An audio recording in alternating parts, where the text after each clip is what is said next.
অবহেলা অনেকটা খারাপ একটা জিনিস। যে অবহেলা করে তার কাছে হয়তো জিনিসটা কিছুই না, কিন্তু যে অবহেলাটা পায় সেই বোঝে আসলে কষ্ট কাকে বলে।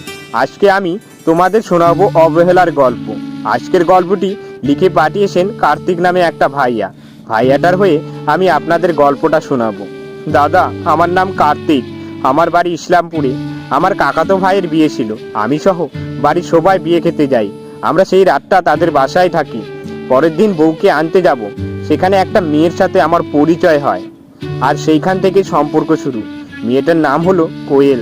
তারপর আমরা বউকে নিয়ে বাড়ি চলে আসি। পরের দিন বৌভাতের দিন মেয়ের বাড়ির লোক এসেছিল, ওই মেয়েটাও তাদের সাথে এসেছিল।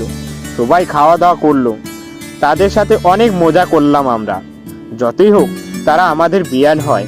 এভাবেই কেটে যায় সারাটা রাত, মজা আড্ডা এগুলোতে।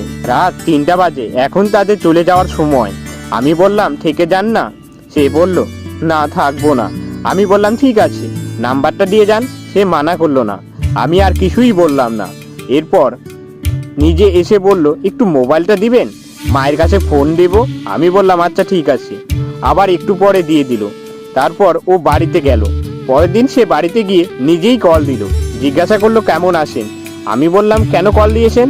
ও বলল আমি যার সাথে একবার কথা বলি তাকে আমি বন্ধু মনে করি, তাই কল দিয়েছি। আপনি কি আমার বন্ধু হবেন? তারপর অনেক জোরাজুরিতে বন্ধুত্ব করলাম।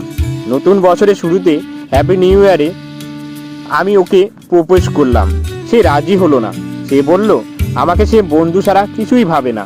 এভাবে বন্ধুত্ব নিয়ে কেটে গেল 5টা মাস।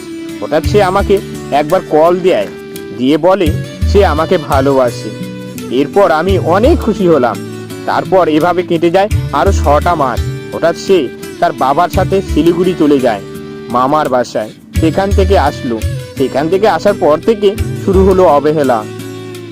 ভালো করে কথা বলে না, এইভাবেই চলেছিল সব কিছু। হঠাৎ একদিন বলল আমাকে বিয়ে করবি। আমি বললাম আমি তো এখন কিছুই করি না, তাহলে কিভাবে বিয়ে করব। সে সেই দিন খুব রাগ করেছিল, আমার সাথে কথা বলা আরো কমিয়ে দিল। এভাবেই 4 থেকে 5টা মাস চলে গেল। তার সাথে ঠিক মতো কথা হয় না। আমি তাকে মেসেজ দিলে, কল দিলে পাই না। হঠাৎ একদিন সে নিজে থেকেই মেসেজ দিল। তারপর আবার আগের মতো কথা বলা শুরু হলো।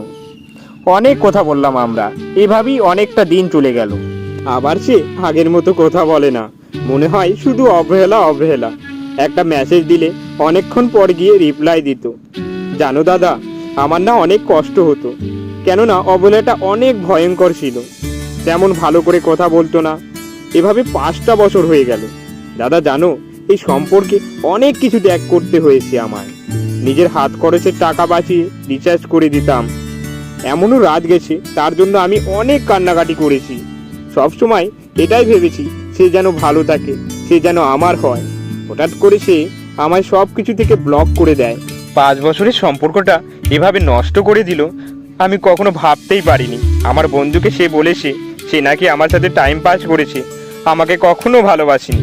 সে নাকি অন্য কাউকে ভালোবাসে, আমাকে কখনো ভালোবাসেনি। আমি যেমন তাকে ভালোবাসি, সেও অন্য কাউকে ভালোবাসে। তখন আর কিছু বলার ভাষা ছিল না আমায়। এত ভালোবাসার পর তাকে আমি পেলাম না। আমার লাইফে 5টা বছর শেষ করলো সে।